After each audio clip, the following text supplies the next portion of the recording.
Prvo kočo so tolminski planinci leta 1948 uredili v nekdani italijanski vojaški postojanki na Rapalski meji, ki je potekala po vrhovih nad Kočo.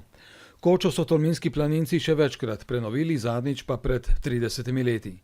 Planina Razor na nadmorski višini 1315 metrov je pomembna postojanka na pol poti med Krnskimi jezeri in Črno prstjo. Koča je postojanka na slovenski planinski poti, mimo pa vodi tudi geološka pot in pa evropska pešpot E7.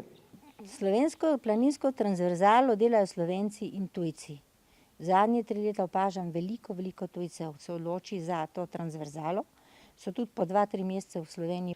Tudi pohodniki, ki so to noč prespali v Koči, so bili tujci in edini gostje. Ko je Tolminsko kotlino še prekrivala jutranja megla, so bili že visoko pod prelazom Globoko.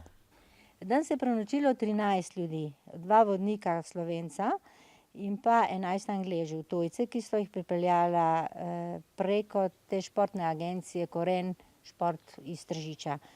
To so skupine, ki prihajajo našo Kočo že ne 3-4 leta. V glavnem so to Angleži in moram reči, da letos smo imeli kar 5 skupin, vsaj ti nam malo popestrijo tle. Sploh pa so nad lepotami Visokogorja navdušeni tujci, ki prihajajo iz ravninskih dežel. This region is new for me and it's wow. I don't find the words for it. I'm saying each 5 minutes, wow, wow. So super. Where are you heading today?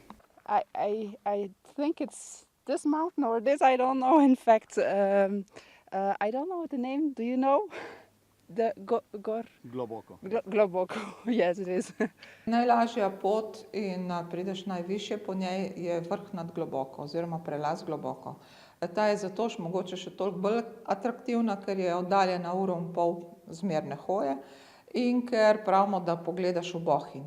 Čez prelaz se zelo lepo vidi Bohinjska dolina in pa seveda jezero.